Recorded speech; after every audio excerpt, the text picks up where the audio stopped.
হাই friends, আপোনালোকক সকলোকে মই আদিবাসী বোৱাৰী জোন চেত্ৰী মোৰ চেনেলটোলৈ সকলোকে স্বাগতম জনাইছোঁ। আৰু আপোনালোকক সকলোকে আজি শিৱৰাত্ৰি শিৱৰাত্ৰিৰ শুভকামনা আপোনালোকক সকলোকে জ্ঞাপন কৰিলোঁ।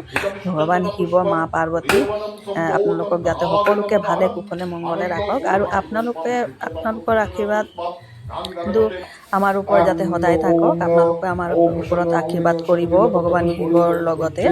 আৰু এয়া মোৰতো শিৱ মন্দিৰ আছে, আপোনালোকক মই আগৰ ভিডিঅ'কেইটা দেখাইছোঁৱে।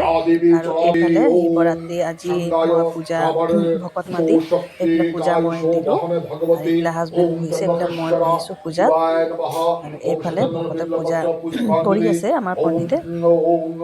এইটো আমাৰ ঘৰুৱা পণ্ডিত হয়, আমি যিকোনো পূজা এখেতৰ পৰাই আমি কৰাওঁ, আৰু বহুত ধুনীয়াকৈ নিয়ম চিয়মকেইটা ধুনীয়াকৈ মানে তেখেতে মানে কৰি দিয়ে। এইফালে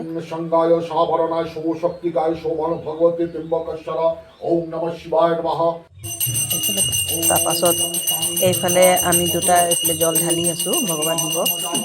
এইফালে পণ্ডিতে মন্ত্ৰ কৈ আছে, আমি জল ঢালিছোঁ দুজনে, মোৰ হাজবেণ্ডটো আৰু ময়ো। আৰু গাখীৰ চাখীৰ দি আছে, পণ্ডিতে মন্ত্ৰ গৈ আছে, আৰু আমি জল গাখীৰ চাখীৰ সেইবোৰ ঢালি আছোঁ শিৱ বাবাক,